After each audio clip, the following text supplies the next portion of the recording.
মনে আছে আমার, আমি তখন চাকরি করি ব্যাঙ্গালোরে, আমি কলকাতায় খুব আসতাম, কারণ আমি এখানে তো কিছু করতে চাইছি না, আমি বছরে 4-5 বার আসতাম কলকাতায়, এবং এসে বিভিন্ন জায়গায় ওই একটা ভাঙা সিঁড়ি নিয়ে ঘুরে বেড়াতাম যে এটা শুনুন একটু শুনুন। আমি দেখি আর কি যে ক্যালেন্ডার দেখে, অনিন্দার সাথে আলোচনা হয় যে ক্যালেন্ডার দেখে গান বানানো, যে অমুকের জন্মদিন তাকে উদ্দেশ্য করে একটা গান তৈরি হচ্ছে, এখন কোন তিথি, জন্মাষ্টমী কৃষ্ণের গান, হোলির সময় এই গান, কালী পুজো আসছে কালীর, আরে এইটা কোনো কাজের কথা নয়। এটা মানুষ বারবার করে ভুলে যায় যে অর্থনীতি যদি ঠিক না থাকে কোনো কিছু কিন্তু হবে না, অরণ্যের রোদন যেটা বলে সেটা হবে। আর অর্থনীতি এবং তার সঙ্গে রাজনৈতিক পরিবেশ, এই দুটো যদি ঠিক না হয় কোনো জায়গার কোনো উন্নতি কোনোদিন হবে না। পরবর্তী দেখলাম যে এই অ্যাওয়ার্ডের জন্য এত 2 নম্বরই হয়, এবং এমন একটি অ্যাওয়ার্ড যেটা নিয়ে আমি খুব গর্ববোধ করব, দেখা যাবে 10 বছর পর একটা অযোগ্য লোক সেই অ্যাওয়ার্ডটি পেয়েছিল, তাহলে ওই অ্যাওয়ার্ডের ভ্যালু কি? ধরা যাক একটা আমি গান লিখতে গিয়ে কিছুতেই এমন একটা শব্দ দিয়ে শেষ করতে পারছি না যেটা রাইমও করবে এবং নতুনত্ব থাকবে এবং একটা চমকও থাকবে আর কি। ভাবছি সারা রাত কেটে যাচ্ছে, ঘুম হচ্ছে না। এআই যদি আমার ChatGPT যদি বলে যে দাদা এই শব্দটা ব্যবহার করুন, এটাতে হয়ে যাবে, তাহলে আমি ব্যবহার করব, বলবো থ্যাংক ইউ, এবং আমি রাতে ঘুমাবো। Hello and welcome to soul connection podcast, welcome to another episode. আমি অরুণাভ খাসনবিশ, আপনাদের হোস্ট ফর দ্য পডকাস্ট। আজকের এপিসোডে অলরেডি আপনারা দেখেছেন অনুপম রায় এসছেন, অনেকেই রিকোয়েস্ট করেছেন অনুপম রায়ের কথা। অনুপম রায় ফাইনালি এসছেন সোল কানেকশন পডকাস্টে। আমার সোল কানেকশন পডকাস্টের দীর্ঘ জার্নিতে যেটা আমি ফিল করতে পারছি, যত দিন যাচ্ছে আস্তে আস্তে ব্যাপারটা খুব কী বলবো, প্রথম কথা হলো সোল কানেকশন পডকাস্টে কোনো রকম স্ক্রিপ্ট আমরা করি না, কারণ আমার মনে হয় স্ক্রিপ্ট করলে তার মধ্যে ওই যে অর্গানিক বিষয়টা সেটা চলে যায়। তো আজকে অনুপমের সঙ্গে প্রথম আলাপ আমার, এর আগে কোনো দিন সেইভাবে আলাপ হয়নি, টুকটাক দেখা হয়েছে হয়তো কোথাও, কিন্তু আলাপ হয়নি। আজকে অ্যাকচুয়ালি অনুপমের সঙ্গে আলাপ হলো, অনুপমকে চিনলাম, অনেক রকম কথা এলো। সবচেয়ে বড় কথা যেটা খুব ডিফারেন্ট লাগলো আমার অনুপমের সঙ্গে কথা বলতে গিয়ে, সেটা হলো অনুপম বারবার আর্টের সঙ্গে সমাজের কানেকশন করার চেষ্টা করে করে পুরো কনভারসেশনটার মধ্যে দিয়ে আমরা গেছি, এবং কি করে ওর ওর ইনফ্লুয়েন্স, ওর গান তৈরি করার জায়গার জার্নিটা তো ছিলামই, সেটা তো অবভিয়াস, খুবই স্বাভাবিকভাবেই সে নিয়ে কথা বলেছি। তাছাড়াও যেটা নিয়ে কথা বলেছি সেটা হলো সামাজিক অবস্থান ঠিক কিভাবে শিল্পকে প্রভাবিত করতে পারে, রাজনীতি কিভাবে শিল্পকে প্রভাবিত করতে পারে, ইত্যাদি অনেক কিছু বিষয় নিয়ে কথা হচ্ছে। মজার আড্ডা, ইনসাইটফুল আড্ডা, অনেক গানের ভেতরের কথা, অনেক অনেক ওর লেখার ভেতরের ইমোশনের কথা, এই সমস্ত যেরকম সোল কানেকশন পডকাস্টে হয়ে থাকে সেরকমভাবেই হয়েছে। আমি দারুণ এনজয় করেছি, অনুপমেরও খুব ভালো লেগেছে আমার সঙ্গে আলাপ হয়ে। তো সুতরাং ওই আর কি, মানে একটা ইট ওয়াজ এ নাইস ভাইব, খুব সুন্দর একটা এনার্জির আড্ডা হয়েছে। হোপফুলি আপনাদের আড্ডাটা খুব ভালো লাগবে। আজকের এপিসোডে যাই, যেটা বলি যাওয়ার আগে সেটা হলো sit back, relax and enjoy the podcast.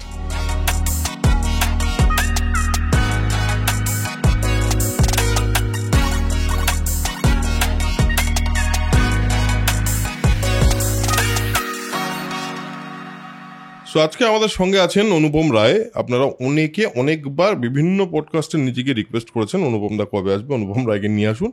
তো ফাইনালি আজকে অনুপম আমাদের সঙ্গে আছে। Thank you Anupam, thank you, welcome to soul connection podcast. Thank you for coming, thank you আমাকে এই টাইমটা দেওয়ার জন্য। আসলে অনেকদিন ধরেই ভাবছিলাম তোমার সঙ্গে একটা পডকাস্ট করবো, হয়ে উঠছিল না, আর প্রচুর রিকোয়েস্ট এসছে তোমার, মানে তোমার সঙ্গে একটা পডকাস্ট করার। কেমন আছো বলো? ভালো আছি। তোমাকে দেখলেই মনে হয় তুমি সবসময় ভালো আছো। এটা কি মানে সত্যি, নাকি যেরকম ভাবে একজন আর্টিস্টের ভালো থাকা খারাপ থাকা মিলিয়ে থাকি সেরকমই থাকো? মানে আর্টিস্ট হওয়ার দরকার নেই, সব মানুষেরই তো, সব সময় তো ভালো কারোর থাকতে পারে না, রাইট? সব সময় খারাপও কারোর থাকতে পারে না, ওই মিলিয়ে মিশিয়ে একটা চলে আর কি। তুমি কি আলাদা করে ভালো থাকার চেষ্টা করো? মানে আমি যে জীবনটা বেছে নিয়েছি তাতে আমি এমনিতেই অনেকটা ভালো থাকার রসদ পাই আর কি, কারণ আমি তো গানটাকে বেছে নিয়েছিলাম একটা সময় জীবনে যে এটার মধ্যেই থাকতে চাই, কারণ আমি সবচেয়ে পছন্দ করি সঙ্গীতকে। সুতরাং তার মধ্যে যখন থাকতে পারছি আমি, আমার চাইতে ভাগ্যবান আর কে আছে? সুতরাং আমার ভালো থাকার রসদ তো অনেকটা সেখান থেকে। বেশ, তোমাকে প্রথম যেই জায়গা থেকে শুরু করতে চাই আমি, সেটা হলো বাংলা মিউজিকে, বাংলা ফিল্ম মিউজিকের একটা স্পেকট্রাম তৈরি হয়েছিল একটা পয়েন্টে। সেখানে বিভিন্ন রকম গান আসছে এবং তাতে রোম্যান্টিক গান আসছে, সেখানে ডান্স নাম্বারস আসছে, এরকম একটা সময় চলছিল। সেখানে এসে প্রথমবার যখন আমাকে আমার মতো থাকতে দাও আমি শুনি, তখন আমার মনে হয় এটা কি বাংলা সিনেমার গান? মানে আমি কি ঠিক শুনছি, বা এইটা কোথাকার গান, কি গান? এবং খুব সত্যি কথা বলতে আমি একটা রিক্সাওয়ালাকেও গাইতে শুনেছি, আমি আবার আমার বন্ধুবান্ধব মহল বলো, সেইখানেও আমার বড়োরাও ইনফ্যাক্ট সবাই মিলে একটা অদ্ভুত জিনিস ঘটলো। এই ঘটনাটা কি করে ঘটলো আমরা মোটামুটি জানি, তোমার অনেকগুলো ইন্টারভিউতে দেখেছি সৃজিতদার সঙ্গে তোমার একটা হয়, সৃজিতদা বলে যে তোমার কিছু গান সৃজিতদা চুজ করে। এই যে একটা সাউন্ড, এই যে একটা নতুন সাউন্ড আমরা বাংলায় শুনলাম প্রথমবারের জন্য, এই সাউন্ডটা আগে শুনিনি। তোমার সাউন্ডের অরিজিনটা কোথায়? তুমি তোমার সাউন্ডটাকে কোনোদিন করার চেষ্টা করছো যে আমি এই সাউন্ডটা পেলাম কোথায়? দেখো, একটা জিনিস জনপ্রিয় হওয়ার পরে সেটাকে নিয়ে প্রচুর কাটাছেঁড়া হয়, কিন্তু যতক্ষণ না সেটা জনপ্রিয় হচ্ছে তার আগে তো মানুষ জানে না। এবার তুমি যে প্রশ্নটা করছো যে আমার সাউন্ড, আমি কি, আমার গলা মানুষের আদৌ ভালো লাগবে কিনা, এই ধারণাই তো ছিল না। আমি যে গানগুলো তৈরি করি সেগুলো মানুষের আদৌ ভালো লাগবে কিনা, সেই ধারণা তো কোনো জায়গাতেই ছিল না।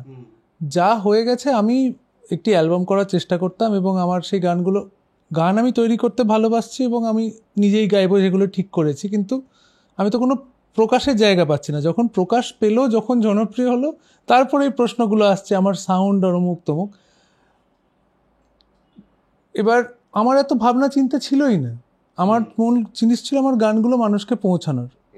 এর পরে যে ধরো আমার গলার গ্রহণযোগ্যতা, এটা তো একটা বড় জায়গা। যে কোনো শিল্পীর, যে এত মানুষ গানের স্কুলে যাচ্ছে, গান শিখছে, সবাই তো শিল্পী হতে চাইছে, আমি ধরে নিচ্ছি বেশিরভাগই শিল্পী হতে চাইছে, কিন্তু সবাই তো শিল্পী হয় না, অনেক শিখেও শিল্পী হয় না।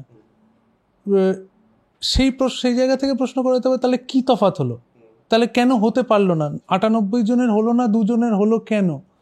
শিক্ষাগত যোগ্যতায় হয়তো এখানে অনেকজন অনেকটা বেশি এগিয়ে, তাও তাদের হলো না, বাকি আরো কয়েকজনের হলো। এবার সেই জায়গা থেকে দাঁড়িয়ে যে কি যে ম্যাজিক আছে, কি যে কোনটা কার কানে ভালো লাগে, সেগুলো আমাদের হাতের বাইরে।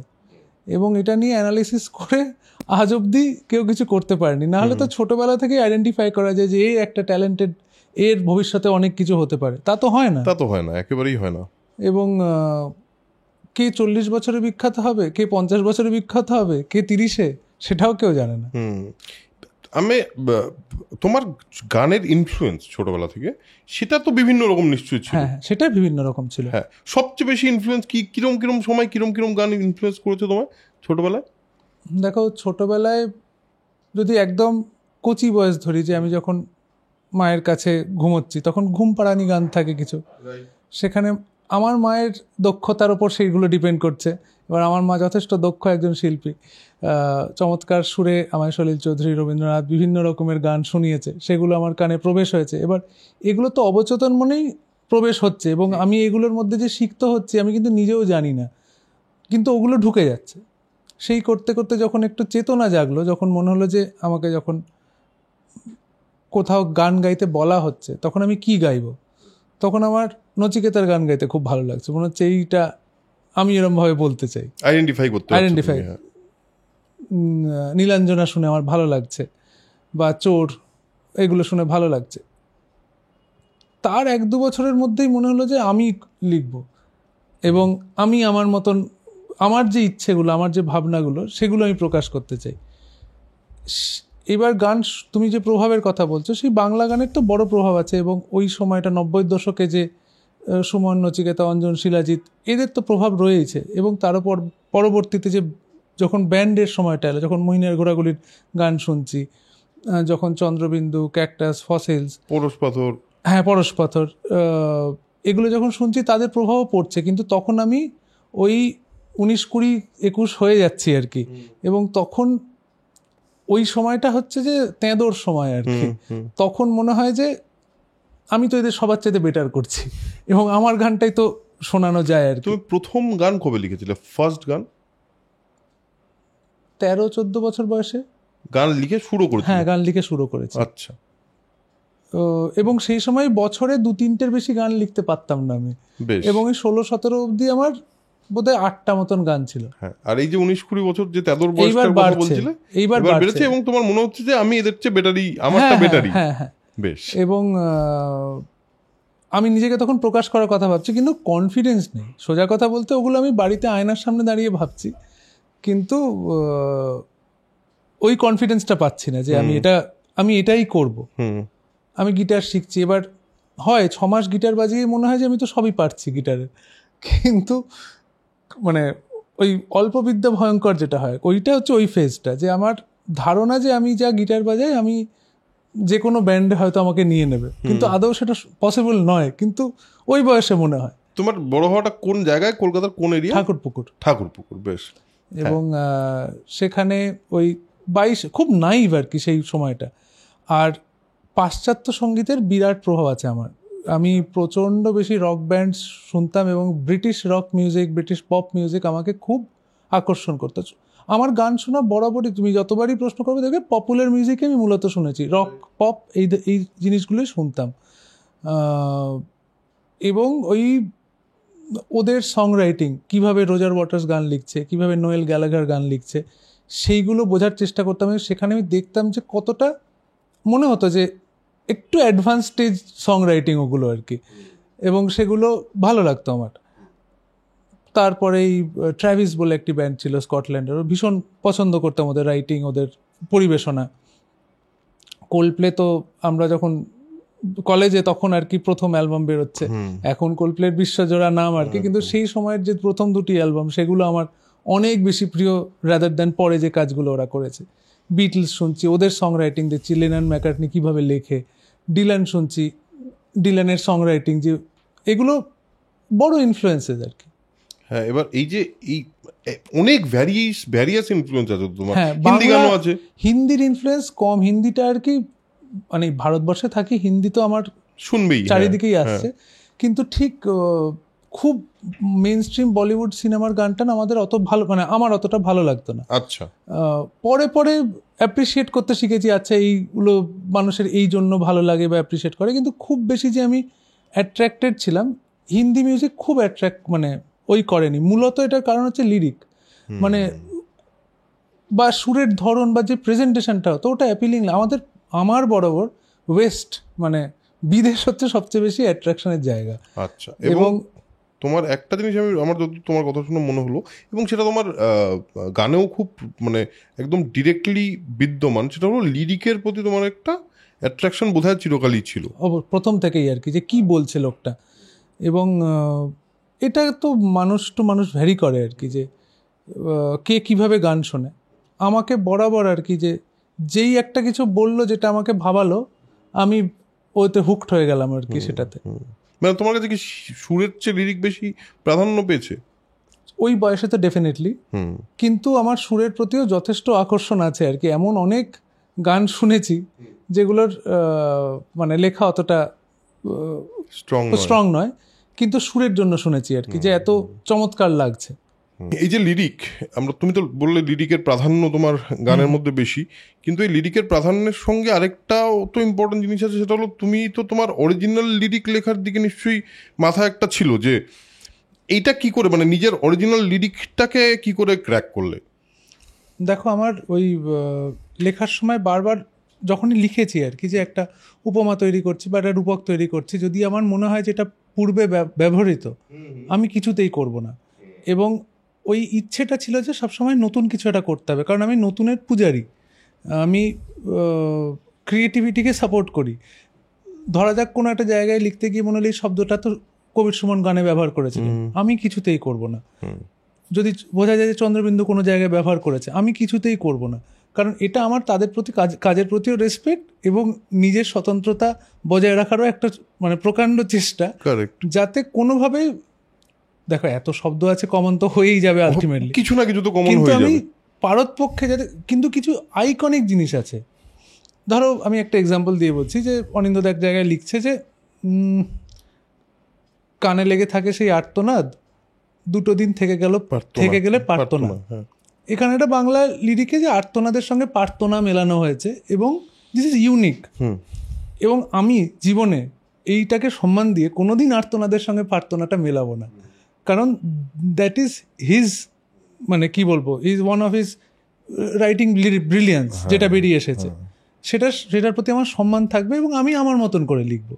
এবার সুরের ক্ষেত্রেও তাই হয় যে সুরের ক্ষেত্রে সুর যখন তৈরি করা হয় আর কি, এত সুর হয়ে গেছে যে কিছু কিছু জায়গায় মিল চলেই আসে। এবং আমরা যা প্রডিউস করি, আমি যা শুনছি আমি কিন্তু তার 1% বের করছি। তার মানে কিছু না কিছু মিল হয়তো কোথাও না কোথাও থাকবে, কিন্তু ইউনিক ফ্রেজ বার করতে চাই আমি। যে যদি কেড়ে নিতে বলো, এই সুরটা কিন্তু মানুষ মনে হয়, আমার যখন বানিয়েছি তখন মনে হয় এটা শোনেনি, ঠিক এটা নতুন। এবং যখন এটা মানুষ শুনেছে, প্রথমবার যখন শুনছে, তাদের তো ভালো লাগছে। এবার ভালো লাগছে কারণ এটার মধ্যে একটা নতুনত্ব আছে, এর মধ্যে একটা ফ্রেশনেস আছে।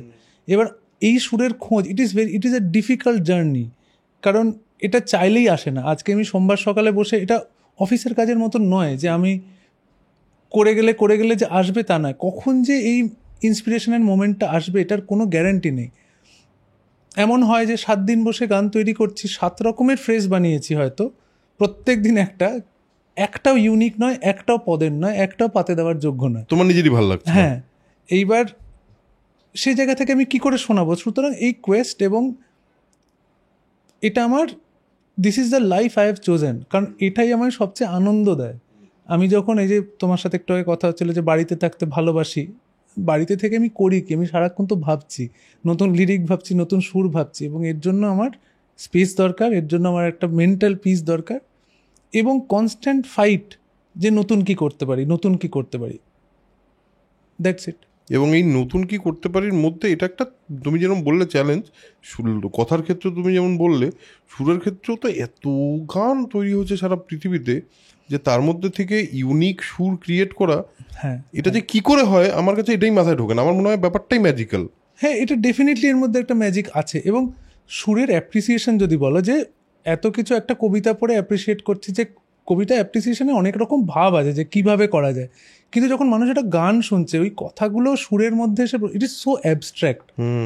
এবং একটা সুর একটা মানুষের কেন ভাল লাগে, একটা মানুষের কেন ভাল লাগে না, কেউ জানে না আর কি, কেউ জানে না, এবং কোনো ফর্মুলা নেই। এবার ফর্মুলা বানিয়েছে আমাদের, ধরো সঙ্গীত যে সব শিল্পকে নিয়েই তো ইন্ডাস্ট্রি তৈরি হয়ে যায়।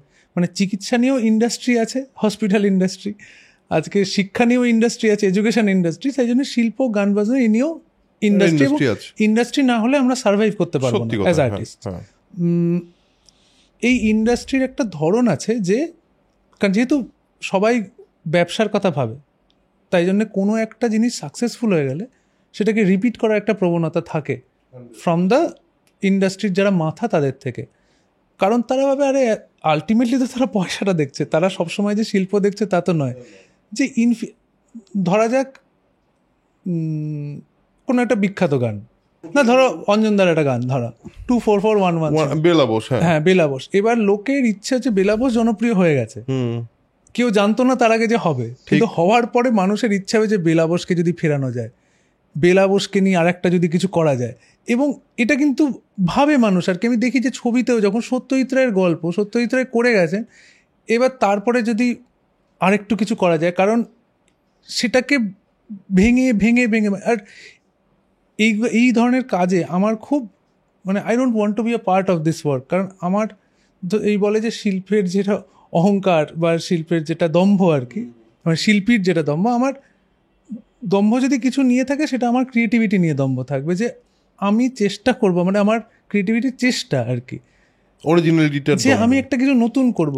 আমি কোনো কিছুকে, মানে হয়ে যাওয়া একটা জিনিসকে, সেটাকে ভেঙে চুরে তার অমুক করে, তার তোষক করে আর কি আমি করতে চাই না আর কি। Give me something new. এটা তুমি ঠিকই বলেছো, কারণ এটা গল্পের ক্ষেত্রেও হয়, সিনেমার ক্ষেত্রেও হয়, এবং শুধু পশ্চিমবঙ্গে বলছি না, সারা বিশ্ব জুড়ে হয়, যে একটা জিনিস ওয়ার্ক করলো একবার। এখন যেমন অ্যান্টি হিরোর খুব চল হচ্ছে, এই কেজিএফ, পুষ্পা হিট করার পর এখন অনেকেই চেষ্টা করছে যে হিরো, সে একটা মানে ভিলেন হয়েও সে হিরো, এই টাইপের একটা জিনিস করার চেষ্টা করছে। এটা বারবার রিক্রিয়েট করা হচ্ছে, যেমন প্রেম বারবার রিক্রিয়েট করা হচ্ছে, বাট সেটা ইজ ডিফারেন্ট। যখনই একটা কিছু ওয়ার্ক করো, ধরো আমি বলছি একটা গান যেমন টুম্পা সোনা হ্যাজ ওয়ার্ক, তারপর তুমি এরকম ওই ধরনের চেষ্টা অন্ততপক্ষে 1000 জন করেছে, যদি if I am not wrong. তোমার গান যখন এসছে প্রথম, তোমার মতো করে গান করার চেষ্টা, তোমার লিরিকের ধরন কপি করার চেষ্টা অন্ততপক্ষে 1000 জন করেছে, এখনো করে যাচ্ছে, এবং আমাকে সেই গানগুলো গাইতেও হয় মাঝে মাঝে। সেটা আরো হাস্যকর। আমি গিয়ে দেখছি না আমার মতনই একটা গান তৈরি হয়েছে। রাইট, এবং তোমাকে দিয়ে গাওয়ানোরও কারণ আছে যে এই তাহলে লোকে যদি ভেবে নেয় যে আমি লিখেছি, কিন্তু ওই খারাপ লিরিকটা আমি লিখিনি অ্যাকচুয়ালি, কিন্তু কিন্তু তাও করতে হয়, এগুলো প্রফেশনাল কাজ আর কি। দেখো, আমার মনে হয় যে কোনো অরিজিনাল যে কিছুই ক্রিয়েট হয়, আমার মনে হয় অরিজিনাল জিনিসটা না, জিনিসটার মধ্যে একটা ম্যাজিক্যাল এলিমেন্ট আছে, যে এলিমেন্টটা একটা সিক্সথ এলিমেন্ট যেটা আমরা জানি না। ঠিক ঠিক, ওইটা আমার মনে হয় খুব ইন্টারেস্টিং, এবং আমার মনে হয় আর্টিস্টদের যে আনন্দটা সেটাও বোধহয় ওই সিক্স এলিমেন্টটা অ্যাচিভ করে। ঠিক, একদমই ঠিক কথা বলেছে যে আমরা কেউ জানি না কোনটা জনপ্রিয় হবে, কোনটা মানুষের ভাল লাগবে। আমরা চেষ্টা করি, কিছু হয়, কিছু হয় না। এইবার ওই কিভাবে হয়েছে, যে যত আলোচনা করি, আমরা আলোচনা করে কিচ্ছু হবে না, যে আমরা কোনো সলিউশন পাবো না যে এইটা হচ্ছে কারণ। বাট ভালো লাগে আর কি এগুলো নিয়ে তর্ক বিতর্ক করতে, আলোচনা করতে ভালোই লাগে। দেখো, কারণ কি হয়, আর্টের প্রসেস নিয়ে না খুব বেশি কথা আমরা বলি না, কারণ যেহেতু এটা আমাদের খুব পার্সোনাল একটা জায়গা, খুবই পার্সোনাল। তুমি যখন গান বানাও, আমাকে একটা কথা বলো, তোমায় যদি জিজ্ঞেস করি তুমি 10টা গান বানালে, 10টার সুর তোমার মাথায় এলো, তুমি একটা রাখলে 9টা ফেলে দিলে, কেন? এটার উত্তর তোমার কাছে আছে? না, এর উত্তর নেই আমার কাছে। এত সাবজেক্টিভ ব্যাপারগুলো যে আমার ভালো লাগে কি ভালো লাগে না। আমার যেরকম ধরো শিল্পীদের ক্ষেত্রে হয় যে আমাদের, যে আমরা সৌন্দর্যের পূজারি, এটা কিন্তু আমরা ডিনাই করতে পারি না। আমরা সবসময় সৌন্দর্য খুঁজছি। আজকে আমি গানের মধ্যে খুঁজছি, কারণ এই যে তুমি বলে 9টা ফেললাম, কারণ আমার সেগুলোকে অসুন্দর মনে হয়েছে। অসুন্দর মনে হয়েছে তার লিরিকগত, মানে তার যেটা বলতে চাওয়া হয়েছে, সেই কথাগুলো যেভাবে লিখেছি আমি, সেগুলো আমার পছন্দ হচ্ছে না, কারণ তার মধ্যে আমি কোনো সৌন্দর্য পাচ্ছি না, এস্থেটিক্স পাচ্ছি না, কোনো গুণগত মান পাচ্ছি, মানে গুণগত মান ভাবে ওটা আমার ভালো লাগছে না। এটা আমার ব্রেন বলছে আর কি। সুরের ক্ষেত্রেও তাই, যে এটা যেভাবে উঠেছে এই জায়গাটা, এটা কিন্তু আমার একটা এই টেবিল ক্লথ দেখেও মনে হয়, আমি রাস্তা দিয়ে যখন যাচ্ছি একটা দোকানের সাজসজ্জা দেখেও মনে হয়, কারণ আমরা সারাক্ষণ সৌন্দর্য খুঁজছি। তো এটা রাস্তার ডিভাইডার দেওয়া হয়েছে, নীল সাদা রং আছে, তার উপর ঢেউ খেলে গেছে। আমি বলছি কেন ঢেউ খেলে, ওটাকে স্ট্রেট করলে কি প্রবলেম হতো? সেটা হচ্ছে আমার চিন্তাভাবনা। আর ওই আমার যে মনন, আমার যে দৃষ্টিটা, আমার যে ব্রেন যেটা বলছে, এটা এই কোয়েস্টটাই চলতে থাকে, এবং সারাক্ষণ ওই সৌন্দর্যকে আমি ভীষণ আরাধনা করি আর। এবং তোমার এবার এখানে আমার একটা বড় সমস্যা হয় নিশ্চয়ই, আমার মনে হয়, যে কেউ ধরো আমার খুব ভাল লাগছে, আমারই ক্রিয়েশন, তো তার মানে আমার দুটো সত্তা আছে ওই মুহূর্তে দাঁড়িয়ে। একটা হলো আমি লিসনার সত্তা, তোমার ক্ষেত্রে তোমার লিসনার সত্তা, আর তোমার ক্রিয়েটার সত্তা। এবার এই যে একটা অনেস্টিতে পৌঁছাতে হয় যে না, আমি না সত্যি লিসনার আর আমি সত্যি ক্রিয়েটার, এরা কিন্তু দুজনের সঙ্গে যে কনভারসেশনটা করবে তার মধ্যে কোনো বায়াসনেস থাকবে না, এটা অবধি পৌঁছানো তো একটা কাজ। এটা ভীষণ কঠিন কাজ, এবং আমার বিশ্বাস আমার মধ্যে এটা এসছে অনেক পরে। এটা ম্যাচিউরিটির লক্ষণ হয়তো। আমার এমনিতেই জীবনে ম্যাচিউরিটি অনেক বয়সে এসেছে, সেটা আমার বন্ধু বান্ধবরাই বলবে। I was very naive in my early years, এবং till a very later stage in my life আমি খুব সহজ সরল ছিলাম আর কি। এত বুঝতে পারতাম না, মানুষের জটিলতা ধরতে পারতাম না। সেটা আমার গান সাংগীতিক দিক থেকেও হতো, যে আমি যেটা বানাতাম আমি নিজেকে আলাদা করে দেখতে পারতাম না অনেক সময় আর কি, যে অ্যাজ আ লিসনার আমি যে শুনবো, আমি এই গানটা কেন শুনবো, সেটা অনেক পরে এসেছে। এবং এটা খুব কঠিনও, কারণ ওই নিজের সন্তান হয়ে যায় তো গানগুলো, এবং তার প্রতি একটা অদ্ভুত মায়াদয়া তৈরি হয়। কিন্তু আমি সেই মায়াদয়ার থেকে বেরিয়ে আসতে হয়, কারণ আলটিমেটলি ওই it is a piece of art হিসেবে দেখা ভালো আর কি, যে এর এই জায়গাটা পাল্টানো যায়, এই জায়গায় এডিট করা যায়, এই সুরটাকে এরকম করে দেওয়া যায়। Nothing is set in stone, তখনও একটা মানে মাটির ডেলা হয়ে আছে আর কি, সেটাকে যতটা শক্ত করে মজবুত করা যায় আর কি, সেই স্কোপটা দেওয়া উচিত। এবং নিজে যদি করা যায়, এই জন্য অনেক সময় হয় কি টিম খুব কাজে দেয়, যে একটা টিমে যদি কাজ হয়, কেউ একটা বলার, এবং তার সেই বলার সাহসটা থাকবে। যদি খুব ওই অটোক্র্যাটিক হই, তাহলে সে তো বলতেই ভয় পাবে একদম। এবং তুমিও সবাইকে বলার সুযোগটা মানে ইয়েটা দেবে না, জায়গাটাও দেবে না। তুমি যদি মনে হয় তোমার কাউকে যোগ্য, সেই তোমার টিমে আসবে অবভিয়াসলি। সে যদি এরকম লোকের সঙ্গে যদি কাজ করা যায়, যে কনস্ট্যান্টলি বলছে এটা করো না, এটা করো, তাহলে জিনিসটার কোয়ালিটি ভালো হয়। টিমে কাজ করার ভীষণ ভীষণ সুবিধে এটা। তোমার গানে এই যে তুমি যখন ধরো তুমি নিজে গান বানাচ্ছ, তোমাকে তো কেউ ধরো সিনেমার গানের ক্ষেত্রে কি হয়, তোমায় বললো এই একটা সিচুয়েশন, হিরো হিরোইন এদের দুজনের মধ্যে একটা সমস্যা তৈরি হচ্ছে, বা এদের দুজনের মধ্যে প্রেম হচ্ছে, এরা প্রথমবার দেখেছে একে অপরকে, এই ধরনের সিচুয়েশন ধরো আছে, তাহলে তো তোমার পক্ষে একরকম গান তৈরি করা ইজ মানে এটা তো তোমার মানে তুমি সিচুয়েশন ড্রিভেন গান। তুমি যখন নিজে গান লেখা শুরু করেছো তখন কি করে সাবজেক্ট চুজ করেছো যে আমি এইটা নিয়ে গান লিখবো বা আমি ওইটা নিয়ে কথা বলবো, এটা কিভাবে চুজ করেছো? দেখো, আমি সিনেমার জন্য কম গানই লিখেছি, বেশিরভাগ গান নিজের জন্যই লিখেছি, পরে সিনেমায় ব্যবহৃত হয়েছে। পরে এবার আমার তো ন্যাচারালি আসে আর কি, সুর কথা ভেতর থেকে কি করে আসে এটার আবার ওই কোনো মানে তোমার বলার জায়গা নেই আর কি, যে পার্সোনাল ইমোশনের সঙ্গে গানের ইমোশন কানেক্টেড থাকে প্রচণ্ডভাবে, এবং সেটাই তো মূল জায়গা, আমার আনন্দ, আমার দুঃখ। কারণ সেলফ লাভ যেটা, নিজেকে যে ভালোবাসা, সেটার চাইতে বড় তো আর কিছু নেই।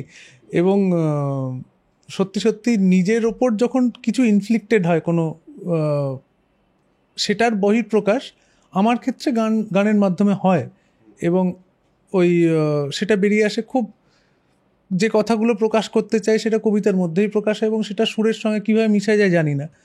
তবে অনেক সময় এমন হয় যে একটা সুর মাথায় এসছে, একটা ফ্রেজ এসছে, এবং সেইটা কিছু শব্দ ডিমান্ড করছে, তখন আমি কনস্ট্রাক্ট করতে বসি যে এই সুরের সঙ্গে এইটা, মানে একটা হয়তো গানটার মধ্যে মোশন আছে, তা আমি যদি কিছু একটা উদ্দীপনা আনতে পারি লেখার মধ্যে, তাহলে একটা এরকম গান তৈরি হতে পারে। এগুলো কনস্ট্যান্টলি আসতে থাকে, বা আমি ভাবতেও থাকি যে বাংলায় এই ধরনের গান তৈরি হয়নি, লেট মি ট্রাই সামথিং, এইভাবে ভাবা হয়নি, মানে কোনো একটা ভাবনা যে নতুন কোনো জায়গা যদি তৈরি করা যায়, সেটা নিয়ে গান লিখতে বসে যাই তখন আমি। যখন প্রথম আমাকে আমার মতো থাকতে দাওটা এরকম লেভেলের একটা সাকসেস পেল, তখন কিভাবে পারসিভ করেছিল সাকসেসটাকে? কি তোমার কি মনে হচ্ছিল তখন? আমার তো শুধু ত্রুটি ধরা পড়তো গানটায় শুনলে, মনে হতো এইটা তো এরকম আরেকটু ভালো গাওয়া যেত, আরেকটু এই জায়গাটা এরকম করা যেত, এটা ওটা আর কি বাড়ির মাইক্রোফোনে রেকর্ড করা। আমার মনে হয় যদি সেটাই হয়ে থাকে, আমি জানতাম না এটা, যদি সেটা হয়ে থাকে তাহলে ওটার মধ্যে না একটা ওই গানটা গাওয়ার মধ্যে একটা ইনোসেন্স আছে। আমার মনে হয় সেটা বাড়ির মাইক্রোফোনের জন্য হতে পারে, বা তোমার মানে তুমি যে ত্রুটিগুলোর কথা বলছো সেগুলো কিন্তু দর্শকদের ত্রুটি মনে হয়নি, বরঞ্চ মনে হচ্ছে যে একটা পবিত্রতা আছে ওর মধ্যে। এটা আমার মনে হচ্ছে, কিন্তু এই সাকসেসটা যে পেলো, সেখান থেকে আমি একটা জোর পেলাম। আমি তো অনেকদিন ধরেই, মানে যবে আমি চাকরি করতে ঢুকেছি 2004 সালে, তবে থেকেই মনে হতো যে এই কিউবিকেলে আমি বসে থাকবো না, এবং আমার ফিউচারটা আমি এখানে দেখছি না যে আমি প্রমোশন হবে কি 10% রেজ হলো, 15%, that is not my life, I don't want to see my life that way. এবং এতটাই শিল্প সংস্কৃতির থেকে দূরে ওটা, আমি যদি 8 ঘন্টা 9 ঘন্টা এই সার্কিট নিয়ে কাজ করতাম, আমি সেটা করি, তাহলে আমি শিল্প সংস্কৃতি করবো কখন, সাহিত্য পড়বো কখন?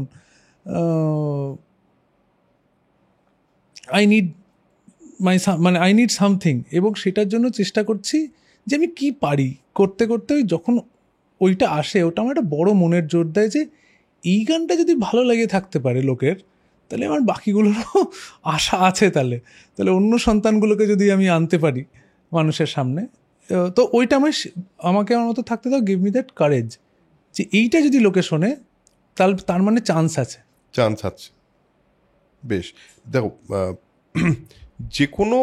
যে কোনো গানেরই আমার মনে হয় একটা নিজস্ব জোর থাকে, যে সে নিজের মতো করে, ক্রিয়েটার তো ক্রিয়েট করে ছেড়ে দেয়, তার তো কিছু মানে তুমি সত্যি কি এক্সপেক্ট করেছিলে গানটা এতটা হিট হবে? না, কোনো আশাই ছিল না।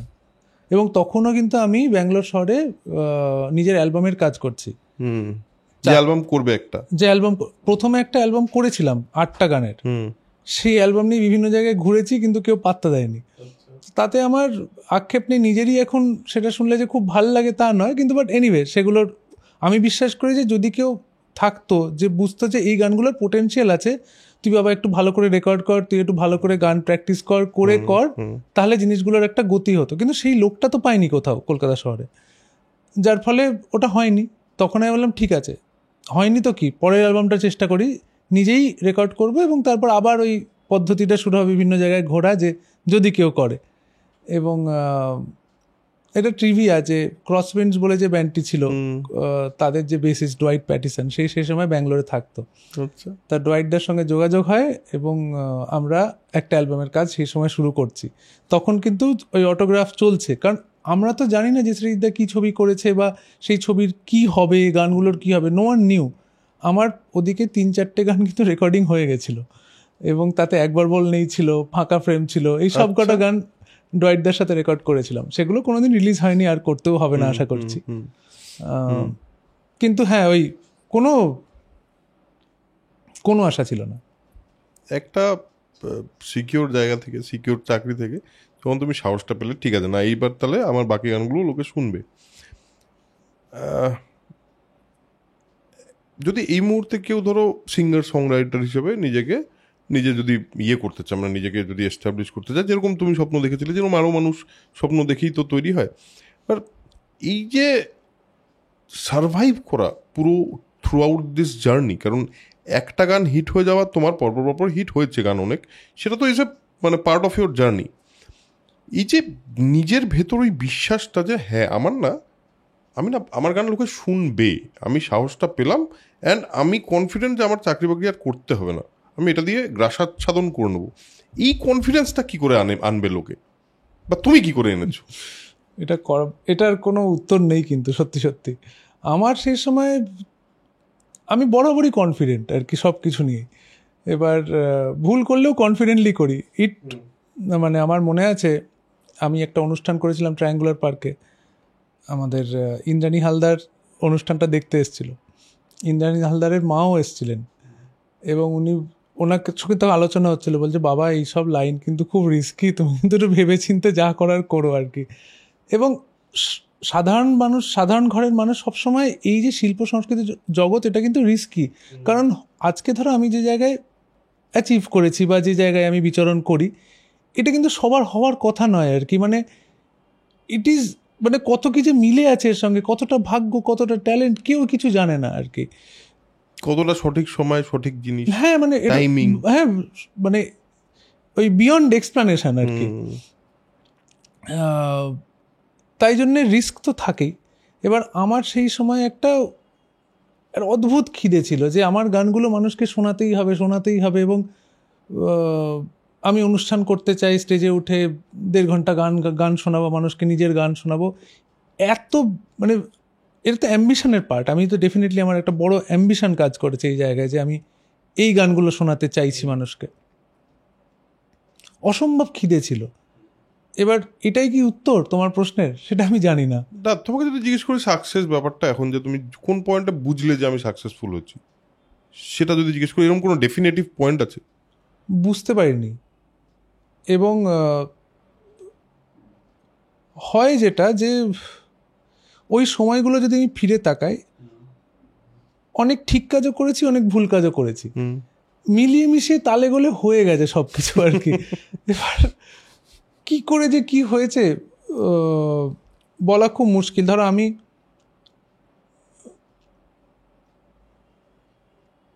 এটা এত মানে সত্যি সত্যি কোনো উত্তর দিতে পারছি না, আমি ফেঁসে গেছি তোমার প্রশ্নে। আমি বলছি যে ধরো কোন পয়েন্টে তুমি ধরো আমাকে আমার মতো থাকতে দাও হিট হলো, এবং শুধু আমাকে আমার মতো থাকতে দাও না, ওইখানে আরো গান হিট হওয়ার পর অনুপম রায় বলে কেউ একজন এসছেন, যার এই গানটা প্রচণ্ড হিট বলে এটা তৈরি হয়ে গেল। তার মানে তুমি ইনস্ট্যান্ট একটা নাম তো হয়ে উঠলে, এটা তো হয়ে গেল। তোমার জায়গা থেকে তুমি কোনোদিন কি এটা এরকম কোনো ডেফিনেটিভ মোমেন্টে বুঝেছো না এইবার না আমার মনে হচ্ছে যে আমি সাকসেসফুল যাকে বলে, যেই জিনিসটাকে সাকসেসফুল মিউজিশিয়ান বলে, আমি সেই জায়গাটায় পৌঁছেছি, এরকম কি কোনো ডেফিনেটিভ মোমেন্ট আছে তোমার জন্য? না, নেই। আমার যেটা হয়েছে যে ধরো অটোগ্রাফ জনপ্রিয় হলো, তারপর চলো পাল্টায় বাড়িয়ে দাও, ক্লাস, এগুলো সব জনপ্রিয় হলো, 22শে শ্রাবণ ভীষণ জনপ্রিয় হলো, হেমলক সোসাইটি ভীষণ। এইবার ওই যে পরপর জনপ্রিয় হচ্ছে, তখন আমার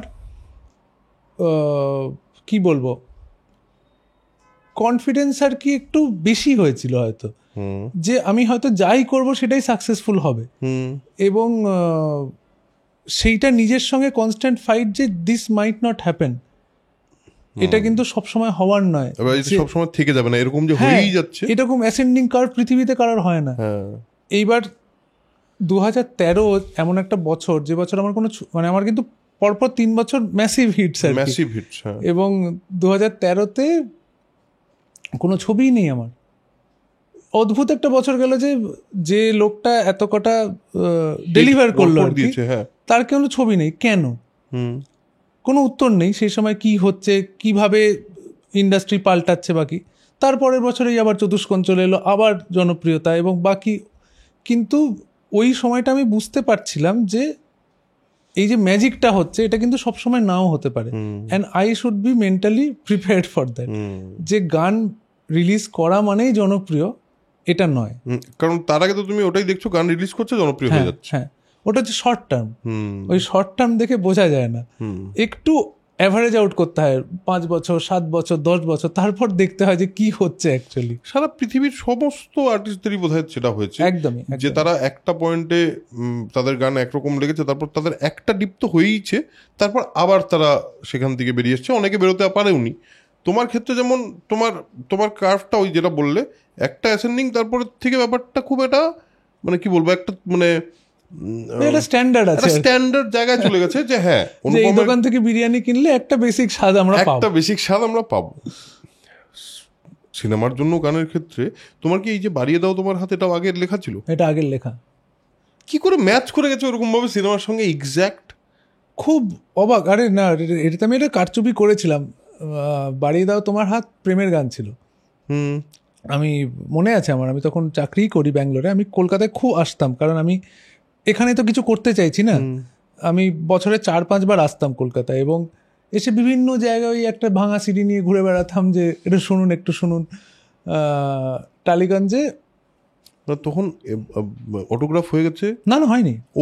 হওয়ার আগের কথা বলছি, 2006-07 হবে, 7-8 এরকম সময়।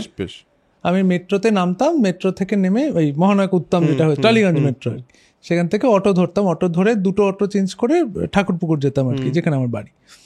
তো এই যে একটা বড় হাঁটার জায়গা, অটোর লাইনে দাঁড়ানোর আগে একটা হাঁটার জায়গা আছে, ওই স্ট্রেচে হাঁটছি। ওই উত্তম কুমারের স্ট্যাচুটা বাঁ দিকে পড়ছে, তখন ওই সুরটা মাথায় আসে যে ডারা ডা ডারা ডা ডারা ডা ডারা ডা।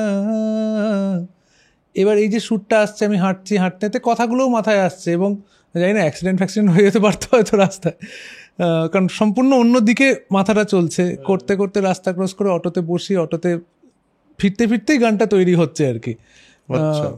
এবং গানটা ছিল বাড়িয়ে দাও তোমার হাত, আমি প্রেমের প্রথম চিহ্ন রেখে যাই। আচ্ছা। এবার আমি যখন চলপাল্টায়ের কাজ করছি, হরনাথদার সঙ্গে কাজ হচ্ছে, শ্রীকান্তার সাথে মিটিং হচ্ছে, আমায় গান শোনাতে হবে। এবার সিচুয়েশন বলেছে গান তৈরি করার, এই যে এটা তো একটা প্র্যাকটিস। এই পরিস্থিতির মুখোমুখি তো আমি আগে কোনো দিন হইনি। তখন আমি আর কি, আর আমি স্টেজে মেরে দিতে পারি না খুব একটা, আমার প্রচণ্ড প্রিপারেশান লাগে। পরীক্ষার আগেও আর কি অনেক রিভিশন লাগে। আমার বন্ধুরাও বলতো যে nth টাইম রিভিশন হচ্ছে আমার আর কি। একই জিনিস আমি হয়তো 8 বার 9 বার 10 বার পড়েছি। এবার ওই গানটা নিয়ে বাড়িতেই আমি শুনেছি বাবা ছেলের গল্প, যদি একটু 2-3টে লাইন পাল্টে আর কি, যে বাড়িয়ে দাও তোমার হাত, আমি আবার তোমার আঙুল ধরতে চাই, আবার তোমার পাশে হাঁটতে, এরকম কিছু করে দেওয়া যায়। সেইটা শোনানো মাত্র হরদার শ্রীকান্তার কি ভালো লেগে গেল। এবং ওদের ভালো লাগার তো একটা ভ্যালিড জায়গা আছে, কারণ তারপর ওদের যখন ভালো লাগলো মানুষেরও ভালো লাগলো। একদমই তাই। এবং বুম্বাদা তো এখনো বলে যে কটা গান তৈরি করেছি ওটাই সবচেয়ে ভালো লাগে বুম্বাদা। একটা জিনিস অদ্ভুত, সেটা হলো তুমি বললে কিন্তু আমি কিন্তু এরকম প্রচুর মোমেন্টস আমার জীবনে অনুভব করেছি, যেখানে আমি বাড়িয়ে দাও তোমার হাত, আমি আবার তোমার আঙুল ধরতে চাইটাকে প্রেমের পার্সপেক্টিভে দেখতে পেয়েছি। হতেই পারে, কারণ সেটা হতেই পারে, কারণ এটা তো আলাদা করে কিছু বলা নেই যেটা কার গান। যখন ভিজুয়ালি ওটা ফেলা হচ্ছে তখন তার একটা মানে পাল্টে যাচ্ছে, তার একটা মানে পাল্টাচ্ছে। বাট ওই প্রেমের সুরের তো আর আলাদা করে সুরে তো লেখা নেই এটা প্রেমের, এটা বাবার জন্য, এটা মায়ের জন্য, এটা প্রেমের জন্য, এরকম তো হয় না কোনোদিনই। আর সুরের না একটা, আমার মনে হয় সুরের একটা নিজস্ব মানে পাওয়ার হয়, যেটা ডেফিনেটলি ওই পাওয়ারটা আর কিছু দিয়েই মানে এক একজনের জন্য সেটা এক এক রকম ভাবে এফেক্ট করে, এক একজনের জন্য একরকম কাজ করে। তোমার এই যে থ্রু আউট দিস জার্নি, তোমার টোটাল হলো 2010 থেকে 2024, মানে 14 বছর বনবাস। হ্যাঁ, 14 বছরের বনবাস। হ্যাঁ, কিন্তু তার আগে তোমার অ্যাকচুয়াল জার্নিটা তার অনেক আগে থেকে শুরু। হ্যাঁ ধরো 94 ওই 93 থেকেই শুরু আর কি। মানে প্রায় সেটা 20 বছর কি আরো বেশি হয়ে গেল, 30 বছর, হ্যাঁ 30 ওই 28 এরকম কিছু হবে। 28-29 ওই বছর। টিনেজ থেকে যখন থেকে আর কি পাকা হতে শুরু করলাম আর কি। দুঃখ, বেদনা, প্রেম, ভালো লাগা, আনন্দ, এই যে বিভিন্ন রকমের ইমোশন, তোমার ক্ষেত্রে কি তোমার পার্সোনাল ইমোশনটা যখন তোমাকে পার্সোনালি সেই ইমোশনটা হিট করে, সেটাই কি গানের মধ্যে চ্যানেলাইজ হয় সবসময়? সবসময় না, সবসময় নয়, কিন্তু অনেক সময় হয়। দুঃখ তো বেশি ভাবে আর কি, যে আমি তো কিছুটা দুঃখ বিলাসী, কিছুটা জেনুইন দুঃখ, সব মিলিয়ে তালগোল পাকিয়ে গান কবিতা হিসেবেই তো বেরোয় আর কি। কারণ ওটা আমাকে আরাম দেয় হয়তো, আমার একটা, কারণ সবার না আউটলেট লাগে কিন্তু। রাইট। এই যে আমরা কথা বলছি, কথা বলার যে একটা ইম্পর্টেন্স আছে, এই যে আরবান লোনলিনেস, কারণ বেশিরভাগ মানুষকে আমি দেখি খুব একা আর কি, বন্ধু নেই, এবং বন্ধুদের সাথে কথাবার্তা বলার যে বন্ধুত্বের সম্পর্কগুলোকেও এমন বিগড়ে ফেলেছে মানুষ, যে সেখানেও একটা লেনদেনের সম্পর্ক হয়েছে। এমনিতে আমাদের সারাক্ষণ সমাজে আর কি, রাস্তায় বেরোলেই একটা লেনদেনের সম্পর্ক মানুষের সারা কনস্ট্যান্টলি চলছে। সেই থেকে বাঁচার জন্য তো মানুষের বন্ধু লাগে, ফ্যামিলি লাগে, যেখানে আর কি সেই সম্পর্কটা চলে না, সেইখানেও যখন লেনদেন চলে আসে, সেইখানেও যখন একটা মানে কি বলবো, ওই সেলফলেস ব্যাপারটা চলে যায়, তখন তো মানুষ লোনলি হয়ে পড়বেই, এবং সেটাই হয়েছে মানুষের ক্ষেত্রে। আমাদের সময়টা থেকে তোমার আমার মনে হয় বড় হওয়াটা প্রায় কাছাকাছি। আমি 82-তে জন্ম, আমারও 82-তে। হ্যাঁ, তার মানে একই বয়সী আমরা, তো আমাদের বড় হওয়াটা একই রকম পৃথিবীতে। সেই সময় কিন্তু সেলফলেস বন্ধুত্বই হতো শুধু।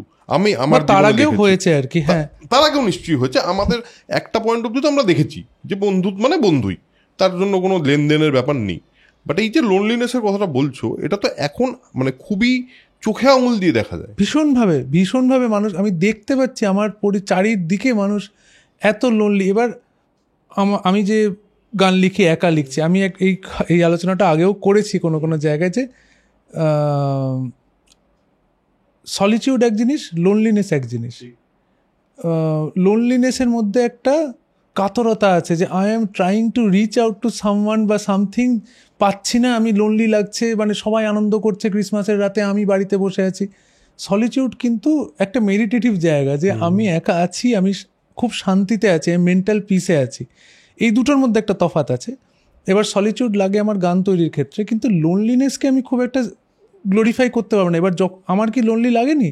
আমার জীবনের বহু সময় প্রচণ্ড লোনলি লেগেছে, সেই সময় গান আমায় খুব সাহায্য করেছে।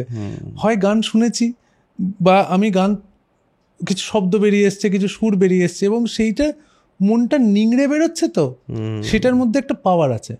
এবং আমি যদি অনেস্টলি লিখি কোনো শব্দ, অনেস্টলি কোনো সুর তৈরি হয়, আমি কিন্তু সেটার আউটপুটও দেখতে পাই, যে শুনছে তারও কিন্তু সেটাকে সেভাবেই স্পর্শ করে। এটা ক্রাফট দিয়ে পসিবল, যে আমি খুব ভেবে চিনতে দারুণ কিছু, খুব ন্যাচারাল হয় না। আমার ক্ষেত্রে দেখেছি যে মানে you have to feel it, তখন একটা ম্যাজিক তৈরি হয়। কি অদ্ভুত ব্যাপার, রিসেন্ট পডকাস্ট বললে, রিসেন্ট কয়েকটা এপিসোডসে somehow we are coming to this honesty. আমি জানি না কেন, মানে এটা অটোমেটিক্যালি হচ্ছে, অভাব না, সমাজে ভীষণ অভাব। হ্যাঁ, মানে আমার মনে হয় বিশেষ করে ইয়ের ক্ষেত্রে, যে কোনো ক্রিয়েশনের ক্ষেত্রে, আমি নিজেও বোধহয় একটা জার্নি করে অনেস্টিকে বুঝতে পেরেছি। আমার সঙ্গে যারা কথা বলছে তাদেরও বোধহয় একটা বয়সের ম্যাচুরিটির পর তারাও নিজের মতো করে অনেস্টিকে ব্যাখ্যা করতে চাইছে। কারণ আমাদের তো একটা ইন্টারনাল কনভারসেশন চলতেই থাকে, যে তুই যেটা করছিস সেটা সম্পূর্ণ সত্যি বলছিস তো, মানে নিজেকে। আমি তো এটা সবসময় আমার সঙ্গে চলতে থাকে। আর এই যে তুমি বললে পাওয়ারটা, ওই পাওয়ারটা না, এটা কেউ আর ফিল করতে পারবে না, তুমি ইন্টারনালি যেই ফিলটা করতে পারবে। কারণ ওটা এক্স্যাক্ট ওই দুঃখটা বা ওই কষ্টটা নিংড়ে যেটা দুটো লাইন বেরোলো, তোমার মনে হবে ওকে আচ্ছা, তার মানে এটা আমি লিখেছি তো, মানে ঠিকঠাক, মানে এটা আমার দ্বারাই হয়েছে তো। এরকম মাঝে মাঝে হয়। হ্যাঁ, ঠিকই তাই।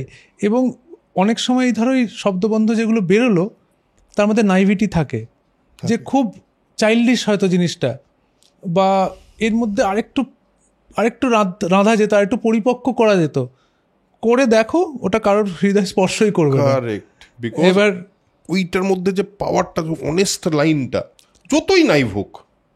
এবার এখানে ওই অনেস্টির তো একটা বিশাল ক্রাইসিস, এটা আমাদের রাজনৈতিক নেতা থেকে শুরু করে সব জায়গাতে। এবার এই ফিল্ম লাইন বা এই গানের জগৎ, এটা তো মূলত দেখো শিল্পের জগৎ, শিল্প চর্চা হচ্ছে, একজন যিনি অভিনয় করছেন আর কি, যে গল্প লিখছে, যে সুর করছে, সবাই এটা ক্রিয়েটিভ কিছু করার চেষ্টা করে, কিন্তু এর আকর্ষণে অনেক লোক চলে আসে যারা সাফিসিয়েন্টলি ক্রিয়েটিভ নয়।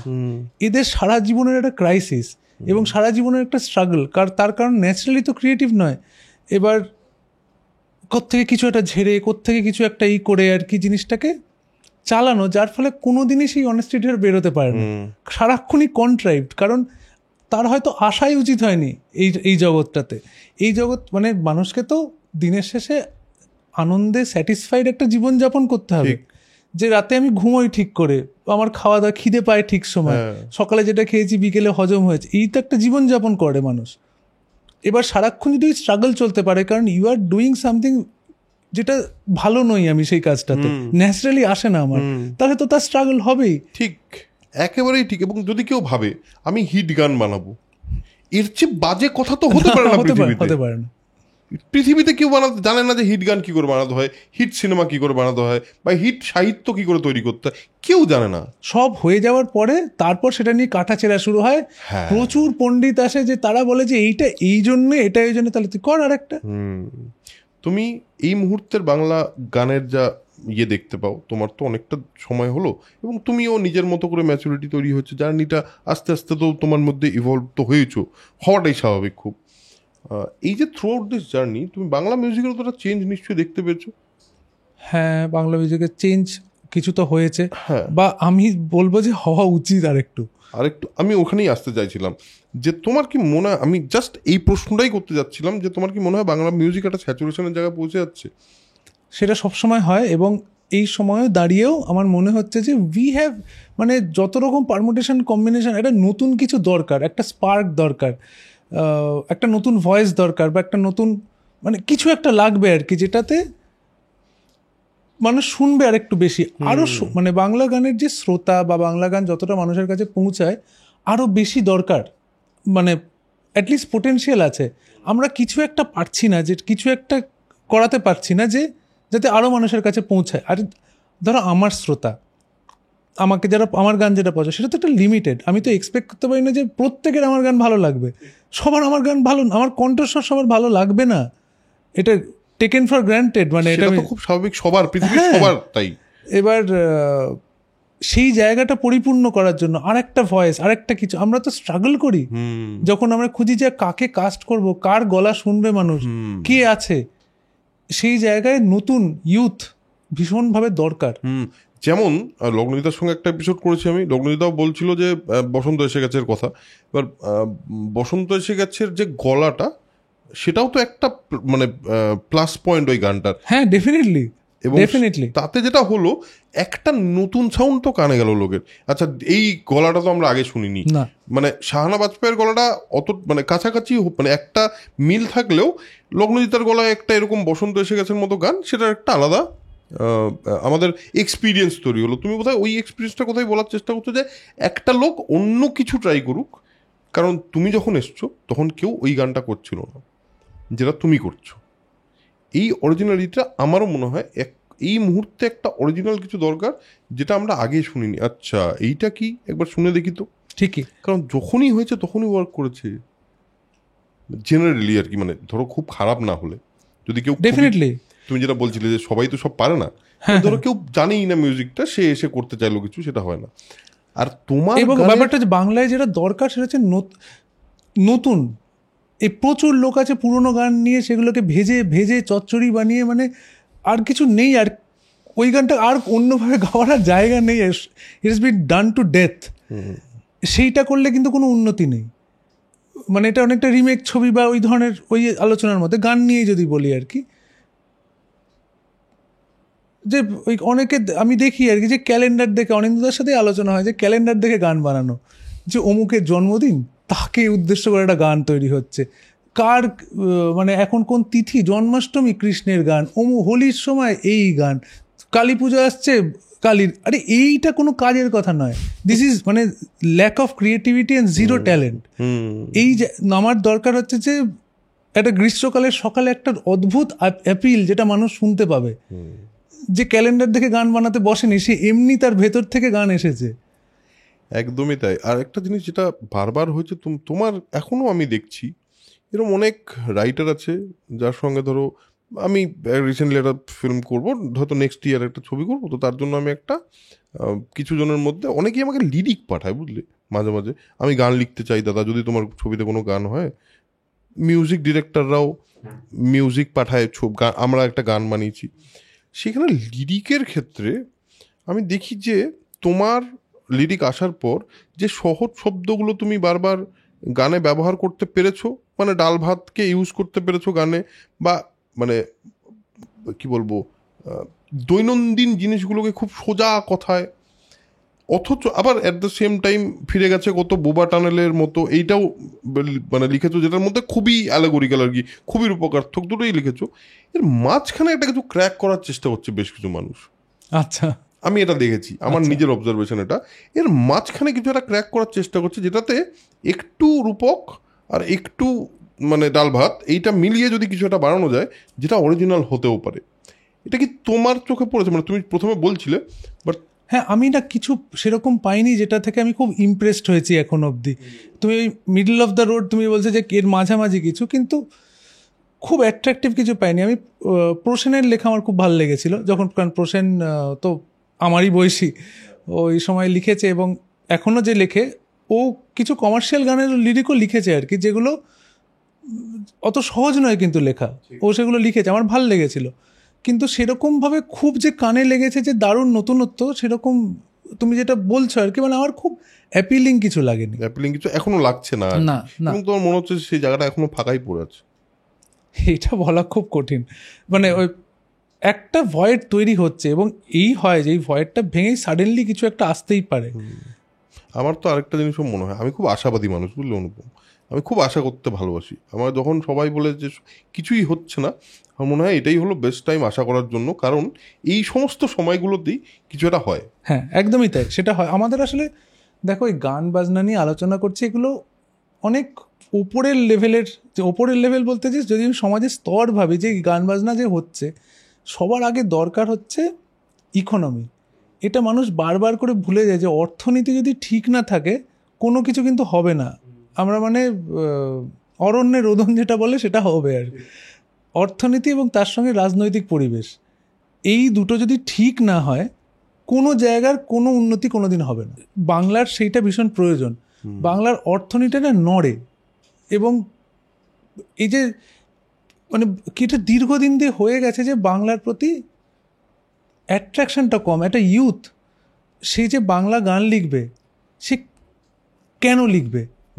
সে যদি একটু কিছু, সে তো কেউই তো আজকাল বাংলা মিডিয়াম স্কুল বলো বা বাংলার চর্চা বাড়িতে সেরকম হয় না, এবং সহজভাবেই চারিদিক থেকে যেগুলো কার্টুন দেখছে বা যাই দেখছে তাদের ইংরেজিটাই মূলত দেখে, এবং তার বন্ধুবান্ধব স্কুলে সবাই, কলকাতার যদি শহরের কথা বলি, সবাই ইংরেজি জিনিস কনজিউম করছে, ইংরেজি গান শোনে, ইংরেজি সিনেমা দেখে, ইংরেজি সাহিত্য পড়ছে, বা সাহিত্য না হলে যদি ইজি রিডও পড়ে, সেগুলো সব ইংরেজিতে। হ্যাঁ, মানে ইন্ডিয়ান রাইটারদের ইংরেজি লেখাও পড়ছে তারা। একদমই তাই। মানে সত্যজিৎ রায় হয়তো ইংলিশ ট্রান্সলেশন পড়ছে, এরকম একটা অবস্থা। এবার সেই জায়গা থেকে দাঁড়িয়ে আমি তো এক্সপেক্ট করবো যে নতুন ভয়েসকে তো বাংলা চর্চা করতে হবে। ঠিক। এবার বাংলা চর্চাটা তো দেখতে পাচ্ছি না, এবার তাহলে আসবে কোত্থেকে? এটা তো একটা বড় ক্রাইসিস। এবং তার সঙ্গে ওই সামাজিক অবস্থা, যে লোকে শহরে থাকতে চায়, লোকে বাংলায় থাকতে চায়, যে দুর্গাপুর থেকে যে ছেলেটা বড় হচ্ছে সে দুর্গাপুরেই থাকতে চায়, কারণ তার ওখানে ভবিষ্যৎ দেখে। সে যদি দেখে যে আমার কোনো ভবিষ্যৎ নেই, সে তো পালাবে ওখান থেকে। সে গিয়ে কষ্ট করে ভাঙা হিন্দি বলে হয়তো মহারাষ্ট্রে পড়ে থাকছে। এই যে একটা কনস্ট্যান্ট ব্রেন ড্রেন, এটা আমাকে খুব ভাবায়। এবং সারাক্ষণ বাঙালি যে এই যে একটা তো আক্ষেপের জায়গা থাকে যে বাংলায় কিছু হচ্ছে না, বাংলায় কিছু হচ্ছে না। First thing, fix your economy, fix your politics, automatically সব কিছু হবে। আমাদের যে বাংলা রেনেসা বলা হয়, কি করে হয়েছিল? মানে সাহেবরা এসেছিল বলে খানিকটা হয়েছিল। ওরা এসেছে, এখানে ট্রেড হয়েছে, বাণিজ্য হয়েছে, এবং লোকজন এসে মানে জাহাজ ভিড়েছে বন্দরে, তারপরে লোকের জ্ঞান নেত্র বিকশিত হয়েছে, লোকে বুঝতে পেরেছে বাবা এরমভাবেও জীবনযাপন করা যায়, এইটা ইকোনমি বিকশিত হয়েছে, এক্স্যাক্টলি সেই সময় লোকের হাতে টাকা এসছে, একদমই তাই। এবং অর্থনীতি যখন আসছে, এবার এই ক্লাসলেস সোসাইটি না ক্যাপিটালিস্ট সোসাইটি এর মধ্যে আমি ঢুকছি না, ধনীর কাছে টাকা এলো, সে তখন সেটা স্পেন্ড করলো যে ভাই তুমি একটু গান শোনাও, তুমি একটু গান তৈরি করো, তুমি সাহিত্য চর্চা করো, সেই টাকাটা একটা ফ্লো লাগবে রে ভাই। পৃষ্ঠপোষক হ্যাঁ, সেই সময় প্রচুর ছিল। শিল্পীদের সারা জীবন লেগেছে, রাজাদের দরবারে শিল্পীরা থাকতো, আমরা যাদের যাদের নাম শুনেছি এরা বিভিন্ন রাজাদের দরবারে গান গাইতো, এবং বা কালিদাস বা যাই হোক, এরা সব সভাকবি আর অমুক তমুক ছিল একদম। সো ইউ নিড ব্যাংকিং, মানে কি সাপোর্টটা লাগবে, তাছাড়া শিল্প হবে না, আকাশ থেকে হবে না জিনিসটা।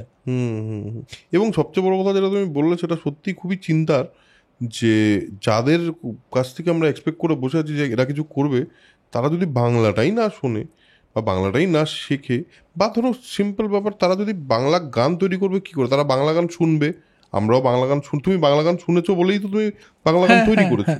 তুমি যদি সারা জীবন ইংরেজি গান শুনতে, তাহলে তোমার হাতে তো ইংরেজি গান লেখাই আসতো। একদমই তাই। এটা একটা সমস্যার জায়গা তো বটেই, বিশাল ক্রাইসিস এটা, যে কে লিখছে, কে তার বাংলা সম্বন্ধে ধারণ। আমার বন্ধু বান্ধবরাই প্রায় বাংলার সঙ্গে এতটা দূরে চলে গেছে আর কি। ইউথ কি করছে, আমাদের তো ইউথের কথা ভাবতে হবে, সেখান থেকেই তো আসবে। আমরা তো এক্সপেক্ট করতে পারি না যে 60-65 বছরের লোক এখন একটা নতুন কিছু তৈরি করবে। না না, সত্যি একদমই ঠিক। এবং যারা ধরো আমাদের মতো বয়সে এই মুহূর্তে, তাদের কিন্তু একটা কি বলবো, আমরা একটা মিডল জায়গায় আছি, যেখানে আমরা না বৃদ্ধ না তরুণ। তো এই যে জায়গাটা, এই মধ্য বয়স্ক জায়গার থেকে আমার মনে হয় যে আমরা না দুটো দিকই দেখার মানে ইয়েতে থাকি। কিছু লোক আছে যারা অলরেডি অনেক কিছু করে তারা বৃদ্ধ হয়ে গেছেন, তাদের করা শেষ, বা তারা এখনও চেষ্টা করলে হয়তো তারা কানেক্ট করতে পারছেন না, এরকম কিছু মানুষ আছেন। আবার কিছু মানুষ আছে যারা ধরো আমাদের থেকে 10 বছরের নিচে, তারা এখন অবধি চেষ্টা করে যাচ্ছে, কিছু কিছু ভালো জিনিস করার চেষ্টা করছে। চিন্তার বিষয়টা কিন্তু অ্যাকচুয়ালি তুমি যেটা বললে, ওই রাজনীতি এবং অর্থনীতি একদম, এইটা যদি ফিক্স না হয় তাহলে কিন্তু নতুন কিছু আশা করা উচিত না মানুষের আর কি। সিনেমার গানের ক্ষেত্রে আরও বেশি আমার মনে হয়, কারণ সিনেমার গানের ক্ষেত্রে শুধু না, সিনেমাতেও ধরো একটা বাংলা সিনেমা বানাবে কেউ, তারা বারবার কি হচ্ছে, ইয়াং পরিচালকই তো বানিয়েছে, বিরাট বয়স হয়ে যাওয়ার পর যে সবাই সিনেমা বানিয়েছে তা তো নয়। বা তুমি যে সময় গান তৈরি করছো তোমার বয়স তো বিরাট কিছু ছিল না, তাই না? সেটার ক্ষেত্রেও, সিনেমার গানের ক্ষেত্রেও সেম সমস্যা। আমি যেটা দেখতে পাচ্ছি রিসেন্টলি, সেটা হলো বাংলা গানের যে শ্রোতা, সেটা কিন্তু একটা ধরনের যে আরবান গান, এবং সেটার মধ্যে তোমার কন্ট্রিবিউশন সবচেয়ে বেশি, যে আরবান গান তৈরি করা, যেখানে শহরের কথা খুব বেশি বলা হয়েছে, ইমোশনের কথা অবশ্যই বলা হয়েছে, বাট তার সঙ্গে একটা শহর কানেক্টেড আছে। আমার আরেকটা জিনিস মনে হয় যে ধরো যারা মফস্বলে বড় হচ্ছে, যারা গ্রামে বড় হচ্ছে, তাদের রিয়েলিটি আর আমাদের রিয়েলিটি তো আলাদা, ভীষণ আলাদা। সেই রিয়েলিটি থেকে কিছু তৈরি হচ্ছে বলে আমার মনে হচ্ছে না। কারণ একটা গ্রামের, আমরা আজকে জসীমউদ্দিনের গল্প যখন পড়েছি, আমাদের কাছে যে গ্রামের ইমেজটা তৈরি হচ্ছে, গানে কেন সেই ইমেজটা আমরা দেখতে পাই না এখন আর? আগে কিন্তু হয়নি তা না, মানে কাজলা দিদি যখন তৈরি হয়েছে। ঠিকই বলছো। তুমি এই আরবান আর রুরাল ডিসকানেক্ট যেটা আছে আর কি, সেটা তো ছবি যেগুলো তৈরি হয় আর কি, সেখানেই তো একটা ডিসকানেক্ট থাকে, গানগুলোর ভাষাও তাই জন্য পাল্টে যায়। ঠিক। এবার তোমার প্রশ্নটা বলো যে, হ্যাঁ, এবার সেখানে দেখো, যখন ছত্তিশগড় থেকে কোনো একটা গান কেউ করছে, গোলাপি শাড়ি আনে, কি লাল লাল একটা, সেটা প্রচুর হিট হচ্ছে, বুন্দেলখণ্ডী ভাষা বোধ হয়। আচ্ছা, তো আমি বলছি যে রুরাল জায়গা থেকে গানগুলো যদি মেন স্ট্রিমে ঢুকতে পারে, তাহলে আমার মনে হয় there is a chance of a different sound in Bangla. ফোকের ইনফ্লুয়েন্স তো সবসময় থাকে, এবং এরা প্রডিউসাররা বরাবর সেটা ব্যবহার করে গেছে। ভারতীয় সঙ্গীতে ফোকের যে ব্যবহার প্রডিউসাররা ইচ্ছে করে করতো to connect to the rural, কারণ সেটাই তো আমাদের এই সুরগুলো কি ট্র্যাডিশনাল সুর, দীর্ঘদিন ধরে চলছে আর কি। সোহাগ চাঁদ বদনী বলো বা এই ধরনের গান যেগুলো আর কি ফোক, সেগুলোই তো বাংলার ঘরে ঘরে আছে। এবং তুমি যদি প্রডিউসার যারা কমার্শিয়ালি ভাবছে, তারা তো গান হিট করানোর কথা ভাবছে, তারা বারবার এগুলো ব্যবহার করেছে।